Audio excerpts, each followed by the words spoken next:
বিদেশ মানে কিন্তু কষ্ট এবং কি পরিশ্রম। তার কারণ আমরা যতটা পরিশ্রম করি এবং কি কষ্ট করি, দিন শেষে হয়তোবা আমরা কারো কিন্তু ভালোবাসা পাই না। তার কারণ প্রত্যেকটা মানুষের অবহেলা এবং কি দুঃখ এবং কষ্ট অনেক কিছুই মানুষ দিয়ে থাকে। আমরা এতটাই স্বার্থ ছাড়া আমরা কিন্তু অনেকটাই ভালোবাসি তাদেরকে।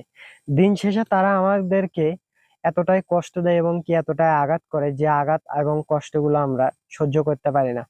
অনেকই প্রবাসী আছে, পরিবারের কষ্ট অতিরিক্ত দেওয়ার কারণে সেই প্রবাসী ভাইটাই প্রবাসের মাটিতে মৃত্যুবরণ করে। হয়তোবা আমার কথাটা হয়তোবা আপনাদের বিশ্বাস হবে না, যত প্রবাসী এই প্রবাসের মাটিতে মৃত্যুবরণ করে তাদের জন্য দায়ী তাদের পরিবার। 100-র মধ্যে 100% কথা তাদের পরিবার তাদের জন্য দায়ী। তার কারণ পরিবারের মানুষগুলো এতটাই এতটাই মানে কষ্ট দেয় এবং কি কথাবার্তা গুলো বলে, যেগুলো কথা একটা প্রবাসী ভাই সহ্য করতে পারে না, সরাসরি মৃত্যুবরণ করে দেয়।